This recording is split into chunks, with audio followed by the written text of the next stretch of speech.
Bab tentang perempuan, adakah ia perlu membuka rambutnya pada ketika mandi, yakni mandi junub, mandi janabah. Dengan sanadnya Imam Abu Daud meriwayatkan dari Ummi Salamah, katanya ada seorang perempuan Islam, sementara Zuhair berkata sesungguhnya dia sendiri bertanya, yakni Ummi Salamah, wahai Rasulullah, sesungguhnya saya ini seorang yang memintal ataupun menjalin rambut saya dengan kemas. Afa anquduhu lil janabah, maka apakah perlu saya membukanya untuk mandi junub? Nabi SAW bersabda, hanya memadai kepadamu dengan mencebok air 3 kali untuk dicurahkan ke atas kepala itu. Zuhair berkata, tahfi alai 3 hathayat. Maknanya sama, cuma lafaz lain. Hak tu tahfini, hak ni tahfi. Ini memadai kepadamu dengan mencebok 3 cebokan air, kemudian tufidhi ala sairi jasadi, engkau limpahkan, curahkan ke seluruh tubuhmu. Dengan begitu engkau telah pun suci. Dengan sanadnya Imam Abu Daud meriwayatkan dari Ummi Salamah, katanya ada seorang perempuan datang, riwayat daripada Maqburi ini, ya, Ummi Salamah berkata ada seorang perempuan datang kepada Ummi Salamah, serupa dengan hadis, sama seperti hadis yang tersebut tadi. Qalat, perempuan itu berkata, fasa'alat laha, maka Ummi Salamah bertanya Nabi SAW untuknya, sama dengan makna hadis yang tersebut tadi. Cuma dalam riwayat ini dia sebut waghmizi qurunak inda kulli hafnah, dan ramaskan qurunak, yakni pintalan rambutmu atau jalinan rambutmu itu setiap kali engkau tuangkan air. Diriwayatkan dari Aisyah, dengan sanadnya Imam Abu Daud meriwayatkan dari Aisyah, katanya apabila kami berjunub, maka kami mengambil dari segi mafhum, apabila seseorang dari kami berjunub, maka ia mengambil 3 cebokan air begini, maksud beliau dengan kedua belah tapak tangan, ambil begini, fatasubbu ala ra'siha, lalu dituangkan ke atas kepalanya. Satu tangan fasabbatha, satu tangan mencurah atas bahagian tepi kepala sebelah gini, satu lagi sebelah sini, ambil begitu, bubuh atas kepala gitulah. Ni pergi kot ni, ni pergi kot ni. Riwayat daripada Aisyah, katanya kami mandi dalam keadaan kepala kami, yakni rambut kami, berlumuran dengan zimat, yakni sesuatu yang melekit, yang berjerepek, menyebabkan jadi berjerepek rambut, seperti minyak rambut apakah, menyebabkan jadi kemas rambut, tidak jadi berselerak. Ketika kami bersama Rasulullah sallallahu alaihi wasallam, baik dalam keadaan tidak berihram, ketika tidak berihram ataupun ketika berihram, muhrimat, yakni ketika pakai ihram untuk buat akikah haji ataupun umrah, begitulah keadaannya. Dengan sanadnya Imam Abu Daud meriwayatkan dari Shuraih bin Ubaid, katanya Jubair bin Nufair menceritakan kepadaku tentang mandi junub, bahawa Thauban menceritakan kepada mereka bahawa mereka, yakni para sahabat, bertanya Nabi SAW tentang perkara itu. Maka Nabi SAW bersabda, adapun lelaki, maka hendaklah dia mencurahkan, yakni air, dalam setengah nuskahnya falyanshur, di sini falyanthur, lebih kurang macam, curahkan air ke atas kepalanya, falyaghsilhu, lalu dibasuhnya sehingga air itu sampai ke pangkal rambut. Dan ada pun perempuan, maka tidak mengapa untuk dia tidak membuka, tidak mengapa dia tidak membuka rambutnya. Hendaklah dia mencebok 3 cebokan air dan dituangkan dengan kedua belah tapak tangannya ke atas kepalanya, gitu saja, memadai. Babun fil junub yaghsilu ra'sahu bil khitmi. Bab tentang orang berjunub membasuh kepalanya dengan khitmi, yang ini bunga khitmi. Bunga khitmi ini sejenis bunga. Setengah ulama mengatakan bunga raya, sebab bunga raya. Setengah ulama mengatakan tidak, ini bunga lain, yaitu bunga marshmallow kalau bahasa orang putih. Khitmi disebutkan. Diriwayatkan dari Aisyah dari Nabi SAW bahawa baginda membasuh kepalanya dengan khitmi ketika berjunub.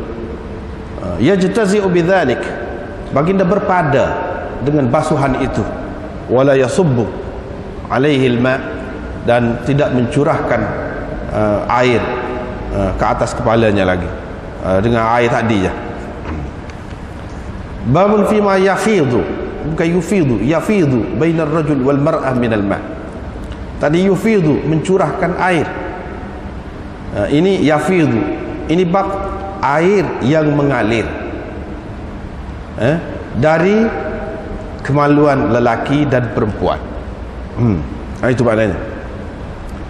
Minal ma' tu min bayan kepada ma yafid, apa yang mengalir dari kemaluan lelaki dan perempuan. Dengan sanadnya Imam Abu Daud meriwayatkan dari Aisyah berhubung dengan air yang mengalir dari lelaki dan perempuan, yakni dari kemaluan lelaki dan perempuan. Aisyah berkata, Rasulullah SAW mengambil secebok air lalu dituangkan ke atas air itu, yakni air yang keluar dari kemaluan itu, yang dicurahkan ke atas air, yang dibekas air. Kemudian mengambil satu cebok air lagi lalu dituangkan lagi ke atasnya, yakni untuk membasuhnya. Babun fi muakalatil haid wa mujama'atiha, ini bab makan bersama perempuan yang berhaid dan duduk bersama-samanya. Dengan sanadnya Imam Abu Daud meriwayatkan dari Anas bin Malik, beliau berkata, sesungguhnya orang-orang Yahudi apabila orang perempuan di antara mereka berhaid, mereka mengeluarkannya dari rumah. Mereka tidak makan sekali dengannya dan tidak minum. Begitu juga tidak duduk sekali di dalam rumah. Maka Rasulullah SAW ditanya tentang perkara itu. Lalu Allah SWT menurunkan firman-Nya, wa yas'alunaka 'anil mahid qul huwa adhan fa'tazilun nisaa fil mahid. Mereka akan bertanya engkau tentang haid, katakan ia adalah sesuatu yang menjejekkan, maka hendaklah kamu jauhi perempuan-perempuan fil mahid, pada ketika haid itu, yakni pada tempat keluar haid itu. Hendaklah jauhi tempat keluar haid itu, hingga ke akhir ayat. Kemudian Rasulullah SAW pun bersabda, jami'uhunna fil buyut, duduklah bersama mereka di dalam rumah dan lakukan apa saja ghairan nikah, selain bersetubuh. Faqalatil yahud, orang Yahudi pun berkata, orang ini tidak ada suatu perkara kita melainkan dibantahinya, dilakukannya sesuatu yang menyalahi dengan perbuatan kita. Tidak didapatinya sesuatu yang ada pada kita, melainkan dia akan melakukan sesuatu yang menyalahinya. Mana akan buat tak serupa lah dengan kita. Kalau dia tahu kita buat lagu ni, dia buat lagu lain. Usaid bin Hudair dan Abbad bin Bishr pun datang kepada Nabi SAW. Mereka berkata, wahai Rasulullah, orang-orang Yahudi berkata begini-begini. Kalau begitu, bolehkah kita bersetubuh dengan mereka? Fil mahid, yakni di tempat keluar haid itu. fatama'ara wajhu Rasulillah, maka berubah muka Rasulullah sallallahu alaihi wasallam, sehingga kami menyangka, yang dikata perawi ini, bahawa sesungguhnya Nabi sallallahu alaihi wasallam telah marah kepada keduanya. Mereka berdua pun keluar. Tiba-tiba mereka bertemu dengan orang yang membawa hadiah, susu berupa hadiah. Apabila keluar tu, mereka berselisih, berdepan dengan orang yang membawa susu sebagai hadiah kepada Rasulullah sallallahu alaihi wasallam. Rasulullah pun hantar orang supaya menjejaki mereka berdua, supaya panggil mereka lah, supaya pergi panggil mereka berdua. Fasaqahuma, lalu baginda memberi minum susu itu kepada mereka berdua. Fazananna, maka yakinlah kami bahawa baginda tidak marah kepada mereka berdua. Barulah kami yakin bahawa Rasulullah tidak marah kepada mereka. Dengan sanadnya Imam Abu Daud meriwayatkan dari Aisyah, katanya, saya ata'arraqul azma, saya menggigit daging yang melekat pada tulang. Tulang, ikutlah tulang apa-apa pun. Ini saya kekah daging yang ada pada tulang ketika saya berhaid, ketika saya mari kotor. Setelah itu saya berikan daging tadi ataupun tulang tadi kepada Nabi sallallahu alaihi wasallam. Baginda pun meletak mulutnya di tempat yang aku letakkan mulutku di situ. Mana baginda pun meletak mulutnya di tempat yang aku kekah tadilah, tempat yang aku gigit tadi. Dan aku minum minuman, lalu memberikannya kepada Nabi sallallahu alaihi wasallam. Maka Nabi sallallahu alaihi wasallam meletakkan mulutnya di tempat yang aku minum tadi. Dengan sanadnya Imam Abu Daud meriwayatkan dari Aisyah, katanya Rasulullah sallallahu alaihi wasallam meletakkan kepalanya di atas haribaanku, lalu baginda membaca, yakni membaca Al-Quran, wa ana haid, ketika aku sedang berhaid. Ini bab tentang perempuan yang berhaid. Tunawilu minal masjid, boleh menghulurkan sesuatu dari masjid, yakni kepada seseorang. Diriwayatkan dari Aisyah, katanya Rasulullah sallallahu alaihi wasallam berkata kepadaku, hulurkan kepadaku, ambilkan untukku khumrah, sejadah yang ada dalam masjid itu. Qultu, saya pun berkata, saya berhaid. Rasulullah sallallahu alaihi wasallam bersabda, sesungguhnya haidmu bukan bukan di tanganmu, haidmu bukan terletak di tanganmu. Ini bab tentang perempuan yang berhaid tidak perlu atau tidak boleh mengqadha sembahyang. Diriwayatkan dari Muadzah, katanya ada seorang perempuan bertanya Aisyah, adakah perempuan yang berhaid itu perlu mengqadha sembahyangnya atau boleh mengqadha sembahyangnya? Maka Aisyah berkata, orang Haruri ke engkau ini, orang Harurah ke engkau ini, ataupun Haruri ke engkau ini, kami dulu ketika bersama Rasulullah sallallahu alaihi wasallam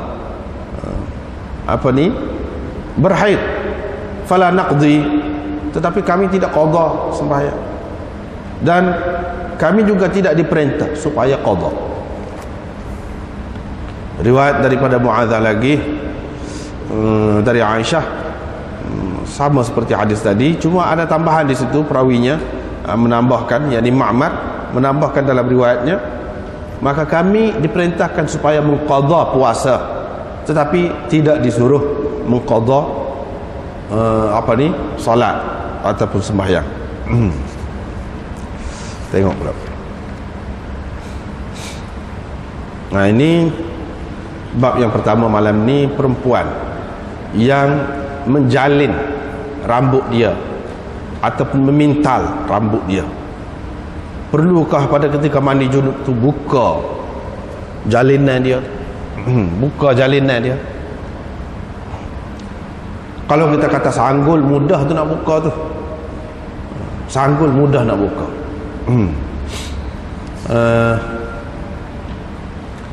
Tetapi kalau jalin atau pintar rambut itu agak payah nak buka, dan kalau nak jalin pula tu makan masa juga.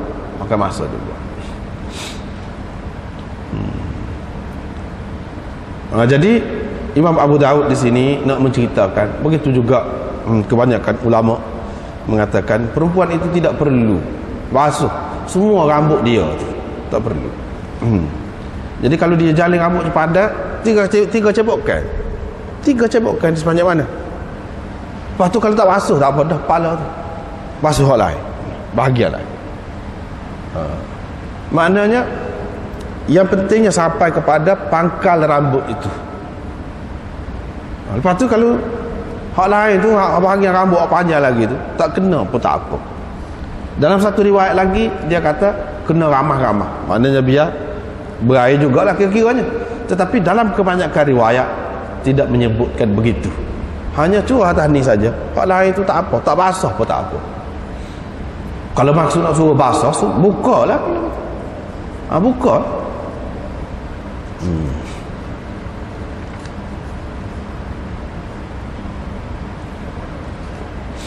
Dalam riwayat ini disebutkan ada seorang perempuan Islam bertanya. Dalam riwayat Zuhair dia kata yang bertanya itu Ummu Salamah. Dalam riwayat yang satu lagi akhir ni dia kata ada perempuan tu mari, dia minta Ummu Salamah tanya, maka Ummu Salamah tanya. Gitu. Jadi benda tu boleh berimpun tu, tak apa. Ummu Salamah tanya, memang betul dia yang tanya, tapi yang suruh tanya perempuan tadi. Dalam setengah riwayat dia kata perempuan itu bertanya, yakni sebenarnya dialah yang bertanya hakikatnya. Tak apa tu.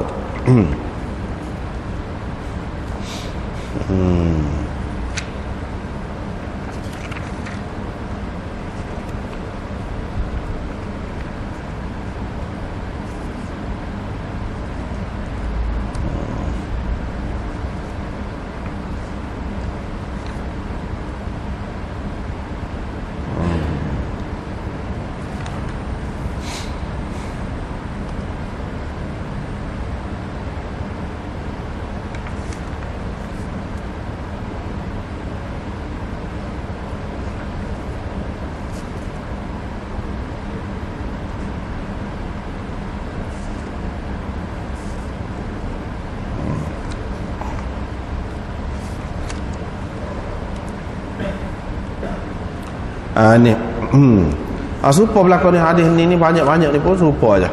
Mana tidak perlu sampai kepada rambut, bahagian rambut panjang. Yang perlunya sampai ke kulit kepala. Kulit kepala sudah memadai dah. Sebab itu kalau kita tengok dalam hadis yang terakhir sekali sini, dalam hadis yang terakhir sekali, sebab takut-takut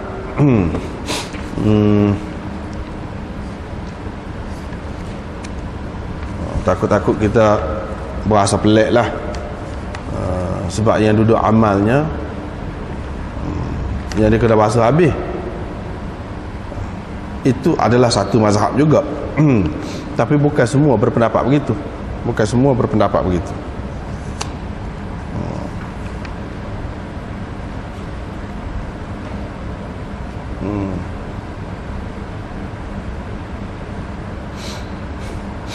apa ni, sebelum pergi ke akhir ni tak apalah, kita tengok muka surat mula-mula ni, muka surat kalau ada kitab ni lah, kalau ada kitab ni. Tak ada kitab ni tu tak ada lah kitab Badlul Majhud. Muka surat 255 mula-mula bab sana ni, hasyiah nombor 4 bawah. Dia kata jumhur ulama, maknanya kalau orang amal tidak lagu ni kena buka juga, basuh habis, biar basah habis. Tidak jumhur. Jumhur ulama mengatakan tidak perlu, la tanqudu bidun tafriq. Tidak perlu buka dan tidak perlu peleraikan rambut tu, tak perlu. Ahmad berkata, ni setengah jumhur ulama mengatakan kalau mandi daripada mandi kotor ataupun haid pun begitu juga. Ahmad berkata kalau nak membersihkan diri dari haid tu, Hak tu kena buka, Imam Ahmad kata. Tetapi kalau berjunub tak kena buka. Walau bagaimanapun jumhur ulama mengatakan tak. Mandi junub ke ataupun mandi ketika suci dari mai kotor tadi tak kena. Jumhur kata la tanqudu biduni tafriq. Tak ada beza lah, tak ada beza di antara mandi suci daripada mai kotor ke ataupun mandi berjunub. Tak ada beza. Tak perlu kena buka rambut tu dan tak perlu basah belakang rambut. Tetapi pengarang kitab Mughni Ibnu Qudamah ni orang penting dalam mazhab Hambali. Dia kata dalam mazhab mereka juga ada muttafriq, mana tidak ada beza tu di antara orang mari kota mandi suci dari mari kota ataupun mandi suci dari junub, serupa je. Tak ada beza. Dia kata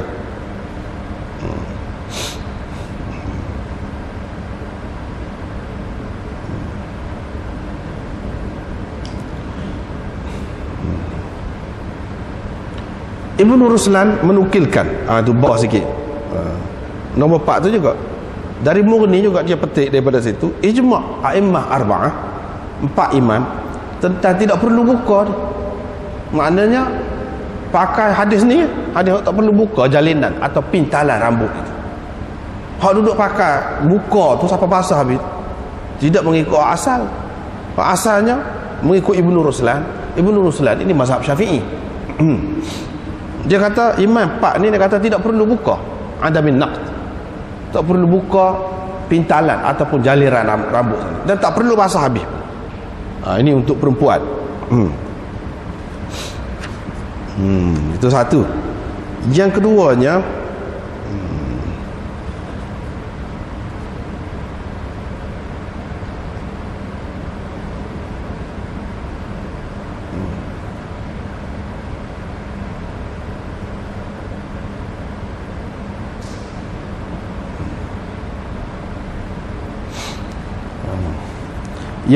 pada muka surat 257 Hasyiah nombor 2. Di situ ada beza sikit.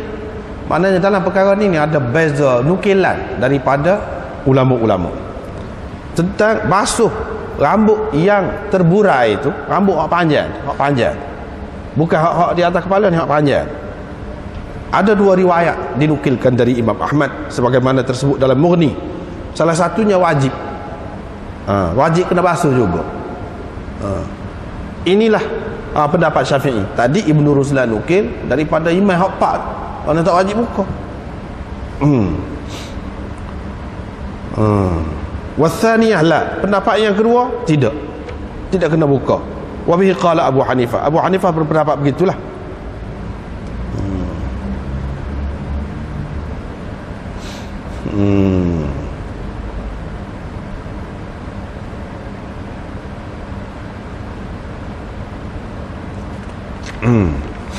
Lepas tu lebih kurang tu ada juga tu. Muka surat 262 pula. Cuba tengok. Ah, 262.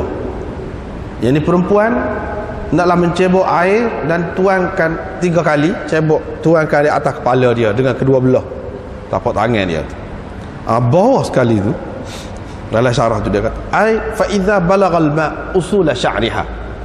Ini apabila air itu sudah sampai kepada pangkal rambut, yang ni kulit kepala lah, sudah sampai, faqad tahurat, suci dah perempuan itu. Wa illam yablugh al-ma' asy-sya'r al-mustarsil, walaupun air itu tidak sampai kepada rambut yang terlepas, hak panjang lagi, tak sampai, tak kena air, tak apa, asalkan kena kulit kepala, bukan hak rambut jela panjang tu, hak tu tidak.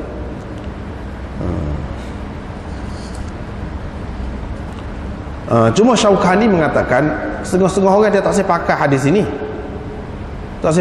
ini. Sebab apa? Sebab ada Ismail bin Ayyash. Tetapi jawapan bagi pihak ulama yang pakai itu, dia kata Ismail bin Ayyash ni dia lemah kalau dia riwayat dari orang-orang yang bukan Syamiyin. Tapi kalau dia meriwayatkan dari Syamiyin, yang ni orang-orang Syam, maka riwayat dia boleh diterima. Riwayat dia boleh diterima. Di sini pun dia meriwayatkan daripada orang Syam, dengan sebab itu riwayat dia boleh diterima. Yang ni boleh pakai, boleh pakai. Bahkan jumhur ulama mana pakai lagu tu. Soal kita nak cermat, tak siwi, nak lari daripada khilaf, adalah khilaf-khilaf tadi, itu soal lain. Soal kalau nak berpada lah kita kata, terutama sampai sekarang ni, sehingga orang tu tak boleh tahu rambut panjang. Kalau tahu rambut panjang susah, tak ada pula pengering rambut tu, pengering rambut, lepas tu nak pergi kerja apa-apa gaduh-gaduh ni, kalau basah belakang kan payah juga tu nak boleh kering tu. Macam mana? Jadi kalau mengikut pendapat hak ni, zahir hak ni, tak payah basuh semua lah. Kepala ni saja asal kena rata, kena kulit kepala, pangkal rambut tu kena cukup. Hak lain tak payah ramah-ramah dah. Tak payah ramah, tak ada. Tak payah. Tak kena pun tak apa air. Begitulah.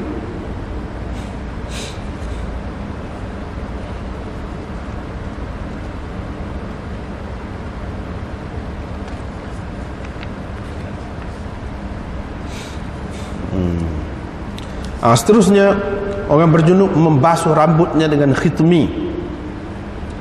Khitmi ni sama ada bunga dia tu. Setengah ulama mengatakan khitmi ni bunga raya, ataupun akar dia tu ambil perah dalam air. Bagus untuk menyejukkan kepala. Setengah ulama pula kata tidak ni, hak ni khitmi ni bunga juga, jenis bunga juga. Bahasa Melayu ke apa dia panggil khitmi. Dalam bahasa orang putihnya dia panggil marshmallow. Dalam bahasa Urdunya dipanggil gul khaira. Gul khaira, jenis bunga. Melayu anda tak tahu. Jadi ambil akar dia tu ataupun bunga dia, ramah-ramah dalam air. Bolehkah seseorang tu buat basuh kepala dia tu pada ketika mandi junub dengan air tu saja, lepas tu tidak basuh dengan air lain dah? Apa tujuannya? Tujuannya untuk menyejukkan kepala dan rambut ni jadi melekat sikit, kemah, rambut jadi kemah. Itu tujuannya, supaya jadi tidak cepat kering. Jadi macam cuma minyak rambut ni. Riwayat daripada Aisyah dari Nabi sallallahu alaihi wasallam, katanya Nabi sallallahu alaihi wasallam membasuh kepalanya dengan khitmi. Dengan khitmi. Khitmi ni khasiat dia besar. Di antaranya Imam Bukhari kan, dalam cerita dia buta mata 2 kali, buta mata. Salah satu selepas tu, yang kedua tu orang suruh dia comor khitmi tu lah. Comor khitmi tu di atas kepala dia, ambil air dia ramah comor. Tu dia menyejukkan. Jadi dengan sebab itulah kemudiannya dia boleh melihat pula, nampak pula Imam Bukhari. Ini khitmin ni lah.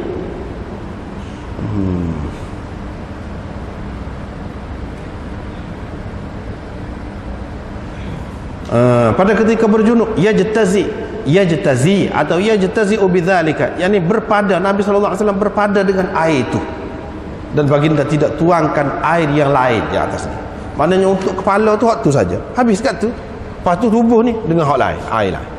Bolehkah tidak? Itu dia nak cerita ni. Masalahnya hadis ini hadis dhaif. Setengah ulama mengatakan tak boleh pakai, pasal hadis ni dhaif. Rajul min Bani Sua'ah tu apa namanya? Tak tahu nama, majhul. Bila majhul maka riwayat dia dhaif lah, tak boleh pakai. Tak boleh pakai.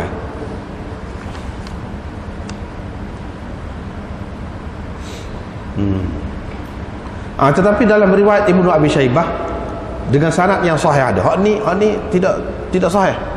Dengan sanad yang sahih dalam Ibnu Abi Syaibah, riwayat daripada Ibnu Mas'ud, bahawa beliau basuh rambut dia dengan khitmi pada ketika mandi junub, dan dia tidak basuh dah kepala dia. Ibnu Mas'ud, yakni amalan dia lah, amalan Ibnu Mas'ud, basuh kepala dengan itu, lepas pada itu tak basuh dengan orang lain. pada ketika mandi junub. Ini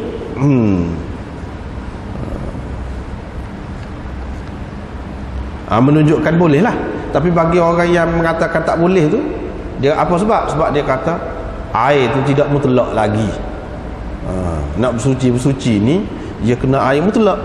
Ni sudah jadi orang panggil air khitmi, air kopi, air teh, orang panggil lagu tu. Tak boleh dah lah. Selain daripada tu, hadis ni dhaif kata dia. Hadis ni dhaif, waktu sekarang tak boleh nak pakai dah. Yang keduanya, sebab air tu tidak air mutlak. Air tu sudah muqayyad dah. Jadi air khitmi. Kalau kita nak kata Nabi buat ini tidak sahih. Tak boleh kita tak bertanggungjawab lah. Mana tak ada siapa dia nak bertanggungjawab betul-betul Nabi SAW buat lagu ni. Tak ada siapa dia berani bertanggungjawab. Sebab apa? Hadis ini tidak sahih. Hak Ibnu Mas'ud, hak tu sahih. Hak tu sahih. Tapi tak ada dalam riwayat Abu Daud ni. Tapi Ibnu Mas'ud, bukan Nabi SAW. Ibnu Mas'ud, dia sahabat besar. Bagi pihak ni, terutamanya dalam mazhab Hanafi, dia kata bagi dia boleh buat. Memang hadis ni tak boleh pakai, dhaif, tetapi disokong oleh hadis yang lain. Amalan sahabat boleh. Dan air itu masih boleh digunakan lagi, walaupun bercampur dengan sesuatu untuk mengislahkan air. Untuk mengislahkan air masih lagi suci dikira. Misalnya air nabidh, dia panggil air nabidh, iaitu air yang dimasukkan ke dalamnya beberapa biji buah taman kering untuk menghilangkan payau dia, biar dia terasa manis sikit-sikit. Mengikut Imam Abu Hanifah, dia kata boleh tu ambil air semaya dengan nabidh, orang panggil. Lagu tu tak apa, asalkan jangan pekak benar lah, jangan banyak sangat apa nama ni buah taman sana ni, buah taman kering sana ni. Kalau manis-manis sikit, hilang rasa air tu. Asalnya katakanlah air tu payau lah di tempat tu, air tepi patah, kalau misalnya kita kata payau, kita bubur rasa manis sikit, tak apa, masih boleh lagi. Bagi mereka, hak ni pun salah satu pegangan mereka lah ni. Walaupun hadis ni tak boleh pakai, dia pakai hak Ibnu Mas'ud itu. Dia kata tak apa. Begitu juga apa ni, orang bubuh klorin, bubuh lain-lain lagi, bubuh tawas, bubuh apa tu. Jadi sehingga air tu jadi cuci, jadi bersih, air tu jadi jernih. Itu tak apa. Tidak kata tak boleh nak guna dah air tu. Kecuali kalau air klorin tu sendiri lain, ni dia sudah campur. Sudah campur. Maknanya bukan klorin itu yang menguasai air. Bukan klorin syaratnya, bukan klorin itu yang menguasai air. Begitu juga di sini, bukan apa nama ni, khitmi itu sendiri. Jadi air itu jadi berubah dah. Orang tak kata air biasa. Air sabun misalnya, air campur dengan sabun, mengikut mazhab Hanafi, tak apa, boleh guna. Walaupun buih-buih sikit, tak apa, bagi dia. Sebab apa? Waktu tu lebih menyucikan lagi, dia kata dengan sabun ni lebih menyucikan lagi. Supaya juga khitmi ni, ni lebih menyucikan lagi. Supaya juga ketika orang mati tu, Nabi SAW suruh apa nama ni, mandi dengan air yang dicampur daun berdarah. Air daun berdarah, waktu bercampur juga tu boleh tu, kata dia. Begitu juga banyak dalam riwayat ada disebutkan hak yang terakhir sekali, basuhan yang terakhir itu air yang bercampur dengan kapur. Air bercampur dengan kapur. Tu makna air kapur tu. Kalau lah tidak menyucikan, apa suruh basuh lagu tu dia? Kalau tidak menyucikan. Tetapi orang-orang yang tak terima tu, dia kata hak mandi orang mati saat ni, dia bukan untuk tathhir, tetapi untuk tanzif, beza tu. Mengikut Imam Syafi'i dan orang-orang yang sependapat dengan dia, bukan untuk menyucikan, tetapi untuk membersihkan. Itu beza. Untuk membersih, bukan untuk menyuci. Kalau suci ni suci daripada hadas, suci daripada itu menyucikan. Hak tu tak boleh. Jadi bagi mereka orang mati itu dia tidak najis. Tetapi mengikut Imam Abu Hanifah, orang mati itu dia najis. Hilang najis dia tu dengan kita mandikan dia tadi. Mandikan itu menyucikan, walaupun dengan air kapur, walaupun dengan air darah, kita kata menyucikan. Bagi mereka, bagi Imam Syafi'i bukan menyucikan, membersihkan. Sebab dia tidak najis, nak cuci ke dia? Tak ada nak cuci. Dan Nabi SAW suruh mandi untuk bersih. Bukan dia tu telah berhadas ke apa, tak timbul masalah tu. Itulah beza dia. Supaya juga di sini dia ada kaitan lah, dekat-dekat lah tu. Bagi orang yang mengatakan air ni kalau dicampur dengan benda lain, asalkan dia tu tidak jadi berubah langsung. Kalau kita kata air kopi, jadi kopi betul lah tu. Air kopi tu, tu tak boleh lah, dia pun kata tak boleh lah tu. Ni kalau sikit-sikit lagi, masih lagi orang panggil air. Cumanya air telaga, sebab kita kata air telaga, air paik. Lepas tu dalam telaga tu ada lumut, ada macam-macam, berubah sikit sebanyak tu tak apa. Dia kira ni pun lagu tu lah juga. Ni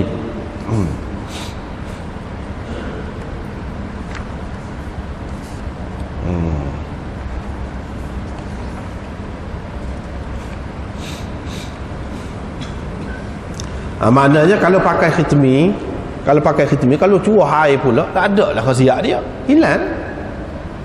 Sedangkan nak pakai dia tu untuk hak terakhir sekali, hak tu hak khasiat dia. Kalau kita curah air pula, tak ada lah khasiat.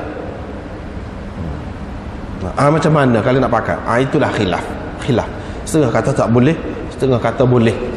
Jadi Imam Abu Daud buat mari hadis ni nak cerita salah satu hak khilafnya ni lah, puncak hak ni. Orang hak kata boleh tu dalil hak ni lah, walaupun hadis ini dhaif, tetapi dia tetap pegang juga, dia tengok dalil yang lain lah. Misalnya amalan Ibnu Mas'ud misalnya yang sahih diriwayatkan oleh Ibnu Abi Syaibah dan lain-lain. Dia pegang dengan tu. Hak ni tak boleh nak pegang. Bagi orang lain yang mengatakan tak boleh tu, tak boleh kita sandarkan kepada Nabi SAW yang ni basuh kepala dengan khitmi. Kalau kita nak kata Nabi SAW itu tak kemas, tak ada dalil yang kemas. Kalau ada pun hak ni tidak sahih. Nasabahlah kalau ramai tak saya pakai pun sebab dia tidak sahih.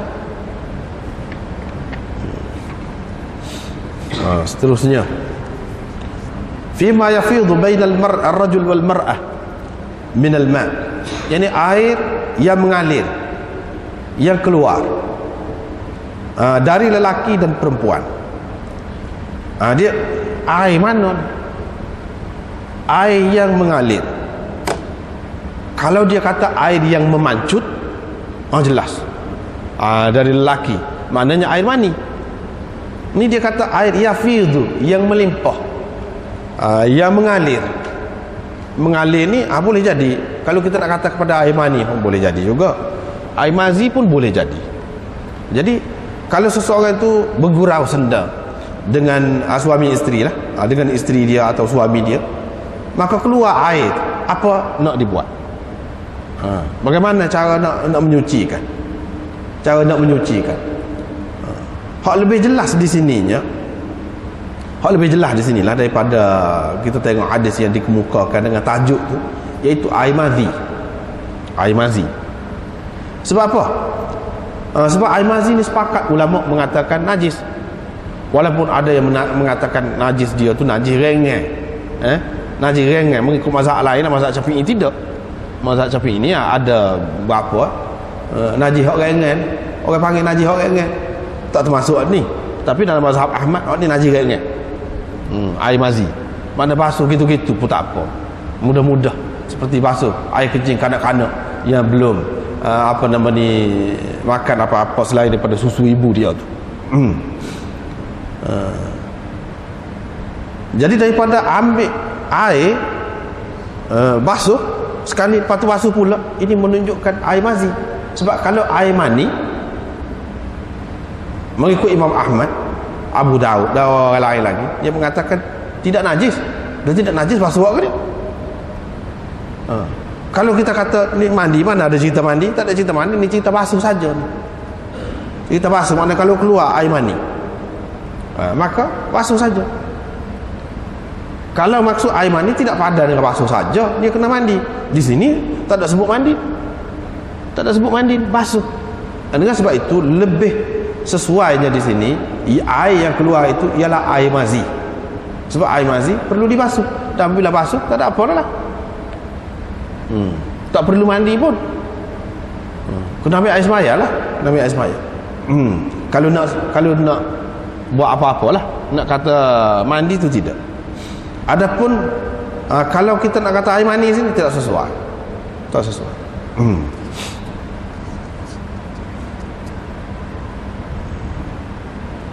Jadi pada lelaki dan perempuan begitu juga. Ini menunjukkan bahawa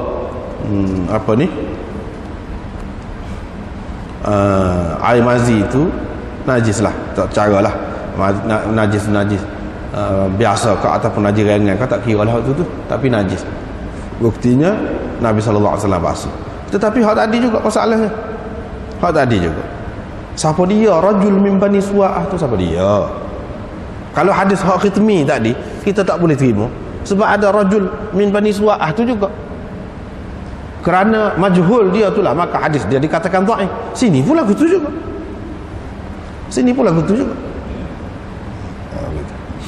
Walau bagaimanapun berdasarkan riwayat-riwayat lain yang sahih, memang air mazi itu perlu dibasuh.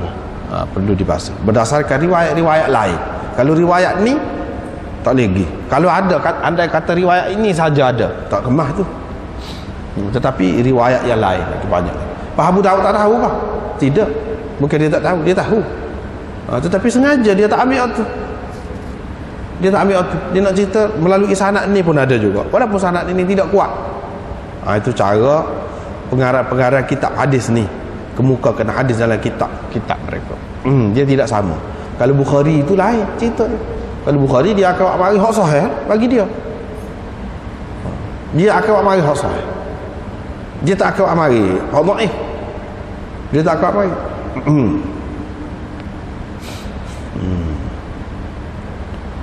Dia akan gunakan hadis yang sahih saja. Sebab tujuan dia pun, maksud asal dia nak mengemukakan hadis yang sahih.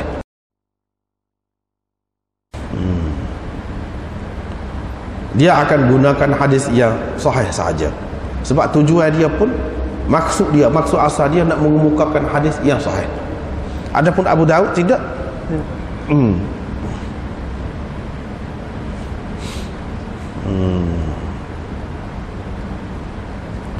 Begitulah. Jadi kalau air mani, kalau kita andaikan air yang dimaksudkan di sini air mani, lepas tu buat apa? Basuh untuk lebih menyucikan saja. Tidaklah kata berlumuran dengan air itu, tidak kata. Tetapi bagi mazhab Hanafi dan Malik, sebab mereka mengatakan air mani itu juga najis, basuh ni basuh untuk menyucikan lah. Basuh untuk menyucikan, bukan untuk tatyib sahaja, untuk lebih suci, lebih baik, lebih bersih lah. Seterusnya ini bab makan bersama dan duduk bersama perempuan yang mari kotor, perempuan yang berhaid, boleh ke tidak? Imam Abu Daud tujuh bab mari hadis ini nak ceritanya boleh lah. Bahkan hak tak boleh tu makan sekali, duduk sekali, minum sekali, itu cara orang Yahudi. Inilah dalam hadis disebutkan, Anas bin Malik kata orang Yahudi, kalau perempuan mari kotor, dia keluarkan daripada rumah. Lepas tu kalau ada hak rumah susah juga lah. Kena duduk luar rumah. Kena duduk luar rumah, tak boleh makan. Walam yujami'uha fil bait. Yujami'uha fil bait bukan makna berjimuk ni, makna duduk bersama-sama di dalam rumah. Bukan yujami'uhunna di sini. Begitu juga dalam tajuk tadi mujama'atiha, bukan makna bersetubuh situ, maknanya duduk sekali dalam rumah. Bukan bermakna mereka tidak berjimuk dengan isteri dia dalam rumah, berjimuk di luar rumah. Tidak ada lagu tu. Mana tidak duduk sekali dalam rumah. Jadi nyayalah perempuan itu dia anggap kotor,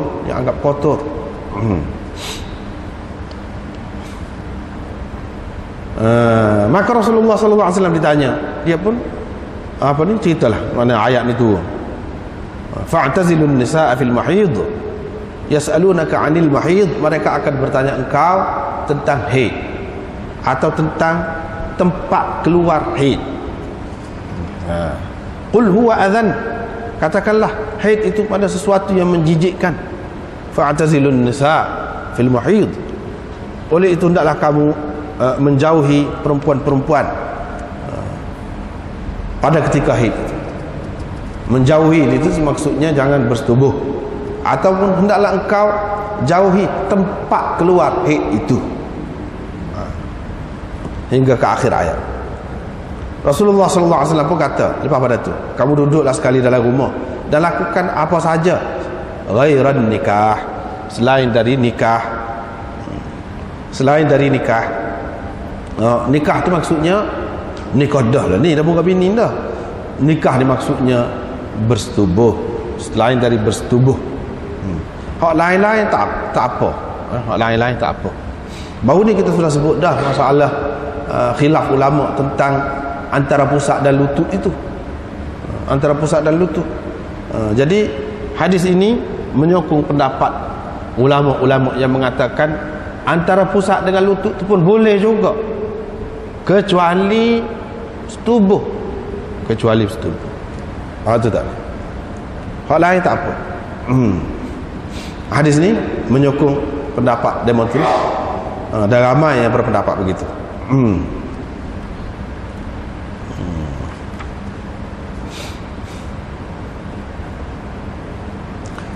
Ni. Dalam kitab ni pun ada sebut. Kebanyakan ulama dia kata majority wadham. Apa ni? Kebanyakan ulama kata antara pusat dengan lutut tu tak boleh. Tak boleh. Tetapi ramai juga dari salaf, Thauri, Ahmad, Ishaq, lain-lain lagi mengatakan hak tak bolehnya faraj sahaja pada muka surat 270 tu. Ilam tina'il farj faqat. Ini juga pendapat Muhammad bin Hasan Al-Syaibani dan ditarjihkan oleh Imam Tahawi. Yani antara pusat dengan lutut pun tak apa juga. Hak tak bolehnya bersetubuh.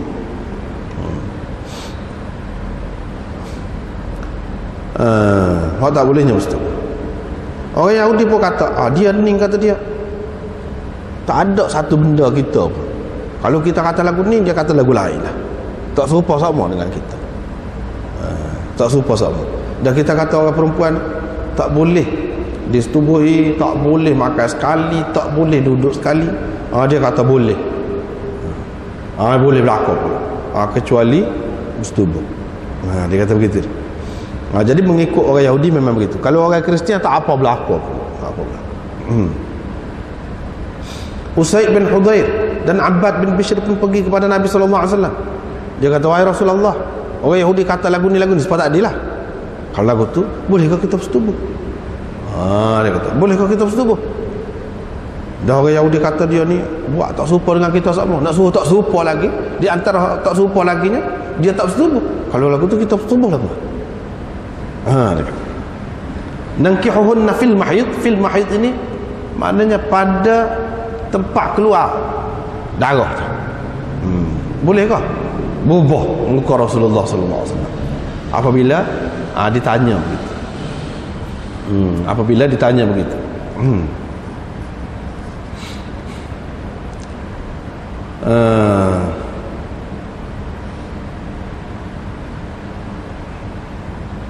Bubuh. Jadi sehingga sahabat ni kata, kami ingat kan Nabi sallallahu alaihi wasallam dimarah benar dah pada mereka. Lepas tu demo dua orang ni pun tubik apabila keluar tu ada orang awak mari, jumpa dengan orang awak mari susu untuk dihadiahkan kepada Rasulullah. Tak ada awak mari. Nabi sallallahu alaihi wasallam pun tahu saat ni dua orang tak ni ada. Dia kata dipanggil. Nabi sallallahu alaihi wasallam pun beri minum. Kami pun yakinlah bahawa Nabi sallallahu alaihi wasallam tak marah saat ni tu. Berubah tu berubah muka. Tak marah. Berubah tu sebab apa? Sebab Allah Subhanahu Wa Taala suruh jauhi kan. Apa ya dah kita nak takwil lagi. Suruh jauhi mahid itu. Fa'tazilun nisa' fil mahid. Walaupun kata tak serupa pun, mana dalam batas juga, bukan setiap hak dia tak suka, hak tak serupa dengan dia kita buat lagu. Tidak lagu tu. Mana hak ni Allah SWT suruh jauhi. Jauhi tempat tu. Baiklah. Baik, mungkin orang kata macam mana kalau itu tempat mahid, tempat keluar darah. Pada ketika tu dah tak boleh selain bersetubuh. Kalau melalui kita kata belakang, macam mana? Mungkin orang kata lagu tu. Supa juga. Tak boleh juga. Huwa adzan. Illat sama tu ada. Illat yang sama ada. Yang ni seperti mana ada pada haid ni.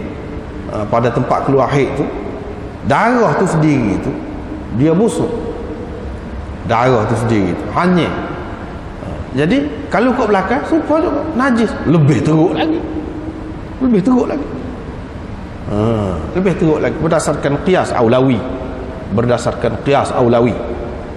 Sebab itulah ulama mengatakan anjing ini orang-orang yang pakai hak itulah.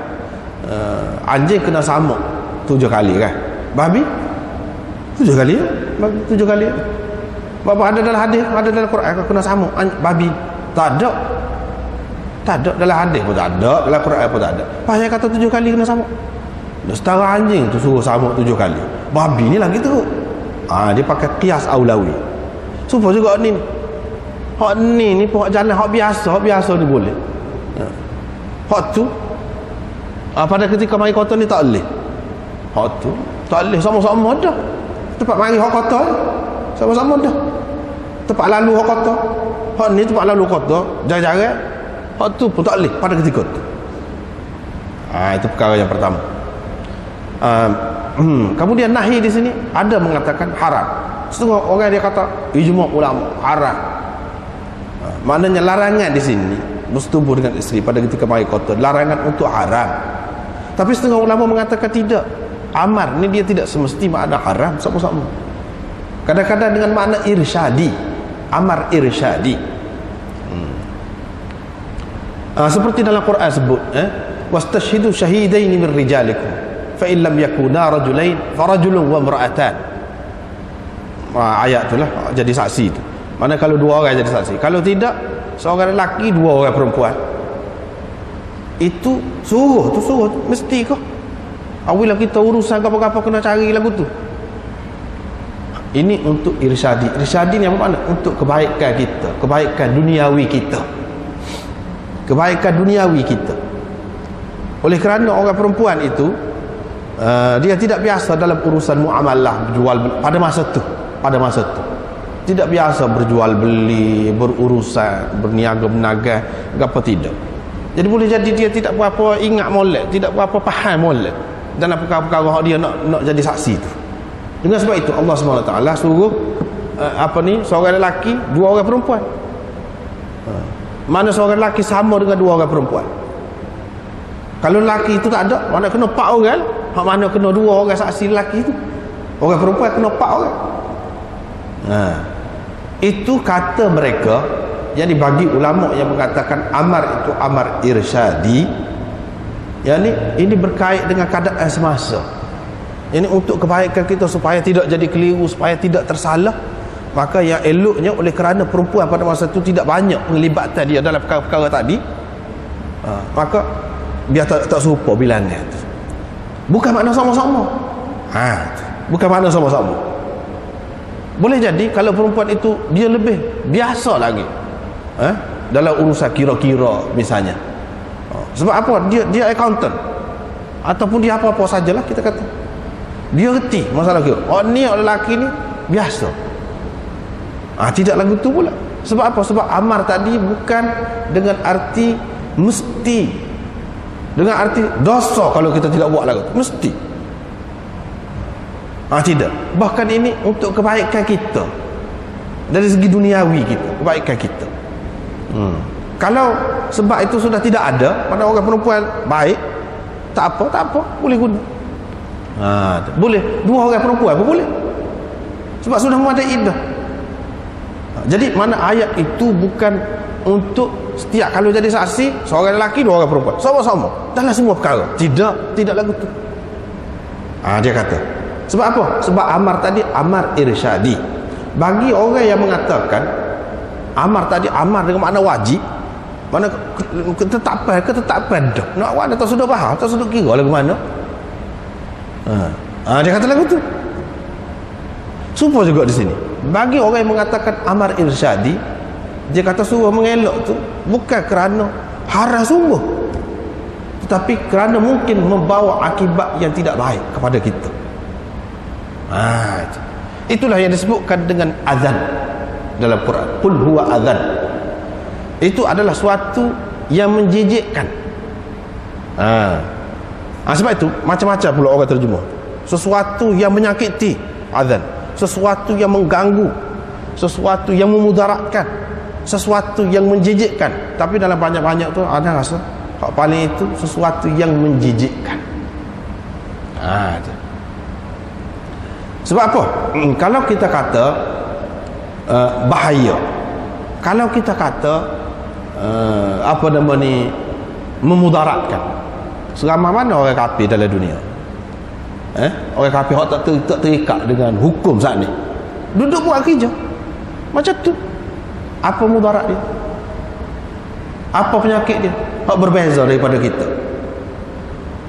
Kalau kita darah tinggi, dia darah tinggi, supa. Dia darah tinggi, kita pun darah tinggi juga, supa. Gapa dia hak penyakit hak pelik yang mereka alami dengan sebab mereka buat gitu. Kalau sebab kita kata sifilis ataupun gonoria, ada macam-macam lagi dengan sebab persetubuhan yang apa nama ni haram, AIDS kau gapo kau kita kata itu ada boleh bukti. Tapi hak tadi suami isteri biasa duduk buat, tak ada gapo. Itu. Jadi setengah-setengah ulama kata hak ni tidak, dia irsyadi dengan arti menjijikkan. Jijik telah ke mana? Makna boleh jadi kita dengan isteri kita jadi benci. Sebab apa? Bang, setengah-setengah orang dia sensitif sangat. Supo juga ke balik belakang tadi, supo juga. Ilak tak boleh sebenarnya itu. Menjejekkan tak boleh, gidah memang tepat dia. Jadi akibatnya mungkin seseorang tu jadi naik benci. Mula-mula nampak comel sangat isterinya, lepas tu jadi naik benci. Hak tu hak tak sah, itu hak tidak baik untuk kehidupan kekeluargaan kita, rumah tangga kita. Untuk mengelakkan daripada hak tu baik tak sah dulu lagi, baik tak sah.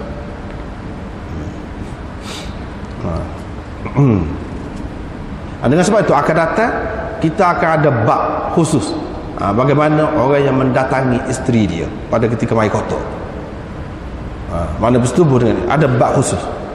Sekarang ni sepintah lalu dulu nak ceritanya, ulama ni ada beza pendapat. Hak larang tu memang betul, suruh tu suruh mengelak suruh, tapi suruh tu sebagai suruh gapo? Suruh tu sebagai suruh gapo? Suruh wajib kau, suruh irsyad kau, suruh gapo?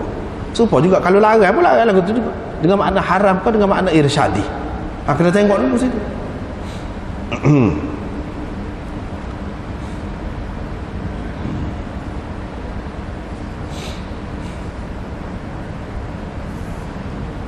Seterusnya tak apalah.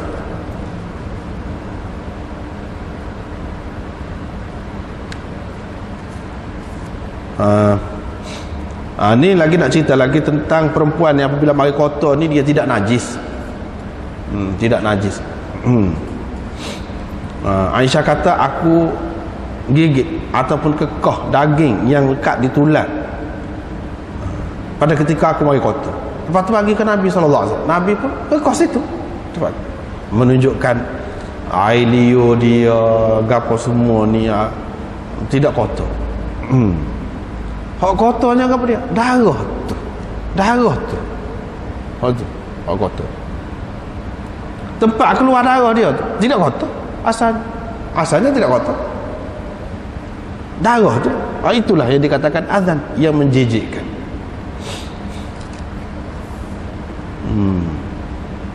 Lepas tu aku minum, aku bagi kepada Nabi sallallahu alaihi wasallam. Nabi sallallahu alaihi wasallam minum tepat tu. Selain daripada menunjukkan hukum bahawa tidak jadi kotor bekas perempuan yang berhaid itu, selain daripada itu menunjukkan bagaimana Nabi sallallahu alaihi wasallam mesra dengan isteri-isteri dia, kasih sayangnya begitu sekali, rapat dengan isteri-isteri dia.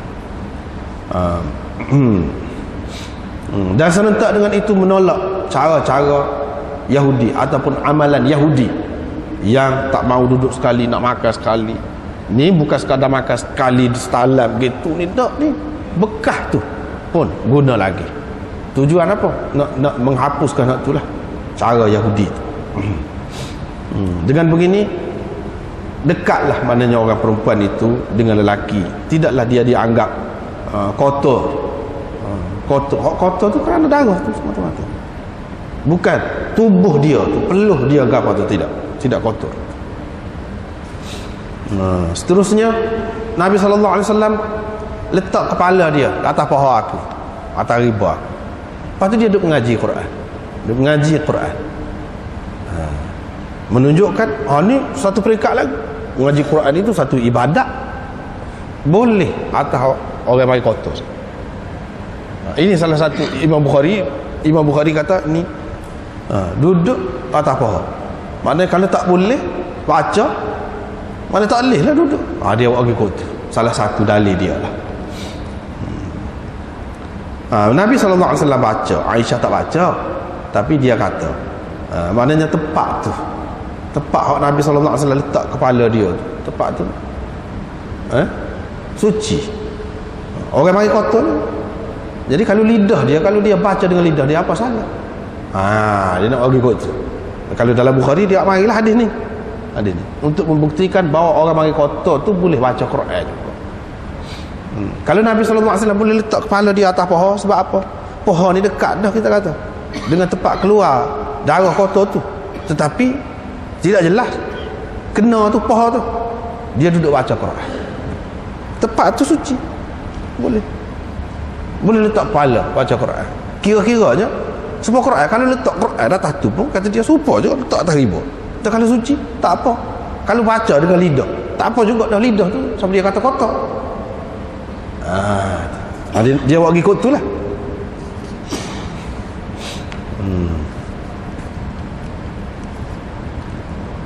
Seterusnya tentang perempuan mengambil sesuatu dari masjid, menghulurkan sesuatu dari masjid.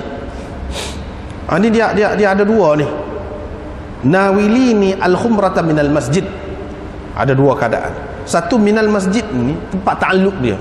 Kalau belajar nahwu, tempat ta'alluq min Arab jar asli ni ialah jadi hal kepada dhamir nasab pada nawilini, yani maf'ul. Nawilini ia tu saya. Jadi tempat ta'alluq min ini jadi hal kepada ia tu, saya, maksudnya saya. Yani hulurkan kepada sejadah tu kepada saya dalam keadaan saya duduk dalam masjid. Yani Nabi SAW duduk dalam masjid. Nabi SAW duduk dalam masjid. Aisyah duduk dalam rumah dia. Nabi SAW suruh hala sejadah. Maknanya tangan dia masuk dalam masjid. Dia nak ceritanya tak apa, perempuan hala tangan masuk dalam masjid. Itu satu. Satu lagi, tempat ta'alluq min itu jadi hal kepada mana? Bukan hal kepada dhamir nasab itu, tetapi hal kepada khumrah. Hal kepada khumrah, yani hulurkan kepadaku sejadah tu, dalam keadaan sejadah tu duduk dalam masjid, dari masjid. Mana Nabi SAW tidak duduk dalam masjid, duduk dalam rumah. Dia suruh Aisyah pergi ambil sejadah duduk dalam masjid tu, hulur ke dia, bui ke dia, pergi ambil. Itu beza dia tu, beza dari segi kaedah tadi. Kalau kita kata seperti yang pertama tadi, bermakna Rasulullah duduk dalam masjid, dia suruh Aisyah hala ni tidak semesti masuk ke dalam, walaupun boleh jadi masuk ke dalam sebentar. Tapi kalau Nabi SAW duduk dekat dengan rumah dia tu, dia pada hala dengan tangan, tak masuk seluruh tubuh dia. Itu yang pertama. Kalau kita kata ini hal kepada khumrah, bermakna Nabi SAW bukan duduk dalam masjid, duduk dalam rumah. Sejadah tu duduk dalam masjid. Nabi SAW suruh Aisyah yang sedang berhid tu pergi ambil sejadah tu, bui ke dia. Bui ke dia. Hak mana hak lebih sesuai? Hak mana hak lebih sesuai? Hak mana hak lebih sesuai? Hak lebih sesuainya, maksud Imam Abu Daud di sini, iaitu Aisyah masuk dalam masjid. Nabi SAW tidak duduk dalam masjid, duduk dalam rumah. Pasal apa? Cuba tengok. Fil haid tunawilu minal masjid. Tunawilu, menghulurkan dari masjid, ambil dari masjid. Maknanya kalau dia duduk dalam rumah ke masjid, dari itu maknanya ambil sejadah tu dari masjid, buat pergi kelai. Mana sejadah tu duduk dalam masjid. Ini menunjukkan, inilah sebab itulah Imam Abu Daud di antara yang berpendapat orang perempuan boleh masuk dalam masjid mai kotor pun. Kalau tidak apa-apa, Nabi sallallahu alaihi wasallam suruh pergi ambil. Lepas tu dia kata saya mai kotor. Boleh jadi dia tak tahu pada masa tu. Nabi sallallahu alaihi wasallam kata apa ni, hei engkau tu bukan di tangan. Jadi kalau selagi tidak mengotorkan masjid tak apa. Jadi kotor ke masjid enggak masuk. Tidak kotor. Pas jadi kotor ke sejadah tu dengan sebab kamu pegang, tidak kotor juga. Masjid jadi kotor, tidak juga. Dah tidak. Tak apalah begitu. Asalkan masjid itu terpelihara daripada talawuth biddam, yang berlumuran dengan darah. Asalkan terpelihara daripada itu, tak apa. Nawinil khumrah minal masjid, pergi ambil untuk aku, ataupun hulurkan untuk aku sejadah dari masjid. Mana dari masjid, ambil dari masjid. Hak tu lebih sesuai. Tunawilu minal masjid. Hak tu hak lebih sesuai. Kalau dia kata Aisyah duduk dalam rumah, tunawilu minal bait, ambil hola dari rumah, mana Nabi SAW duduk dalam masjid. Ni tidak minal masjid. Itu menunjukkan Abu Daud supaya Imam Bukhari dan ramai lagi yang lain mengatakan, Daud Zahiri mengatakan boleh, mana perempuan boleh masuk dalam masjid. Jadi mana perempuan hak mari kota ni bukan sekadar kita boleh makan sekali dengan dia, boleh sekedudukan dengan dia, boleh tidur sekali dengan dia, boleh makan minum sekali dengan dia, boleh buat ibadat, kita kata bersentuh, baca Quran, duduk di atas dia, kepala kita, tak apa. Masuk dalam masjid pun tak apa. Lepas tu hak kata kotor darah dia. Darah dia. Tu kotor. Dengan sebab itu apabila habis darah tu, berhenti darah, hilanglah kotor, tak ada kotor. Mana sehingga tempat hak kata keluar darah kotor tadi pun boleh didatangi dah, boleh disetubuhi dah. Begitulah maksudnya.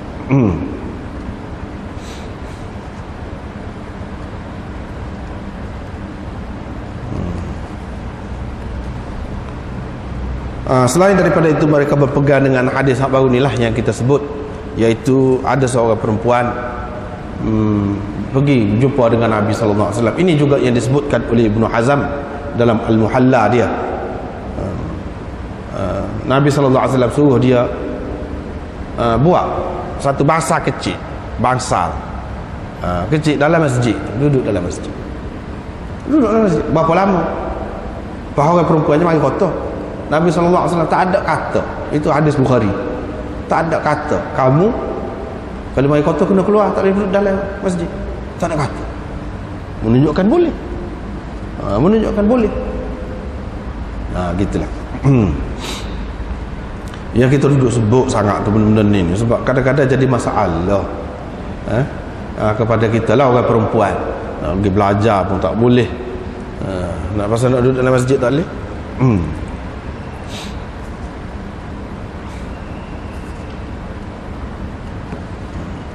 Babun fil haid la taqdi salat. Ni orang perempuan tak perlu mari kotor tu, tak perlu, tak boleh, tak perlu dan tak boleh pun nak qada sembahyang. Ni semua sepakat ni. Abu Daud kata boleh masuk dalam masjid tadi. Imam Bukhari kata perempuan boleh baca Quran ketika mari kotor, boleh. Hak sembahyang tak ada khilaf. Tak ada khilaf. Umat Islam tak ada khilaf, tak ada qada. Maknanya ketika dia mari kotor tu tak boleh sembahyang, tak boleh sembahyang, dosa kalau sembahyang. Kalau sembahyang berdosa. Lepas tu apabila cuci tu, suci, tidak perlu dan tidak boleh, tak boleh nak qada.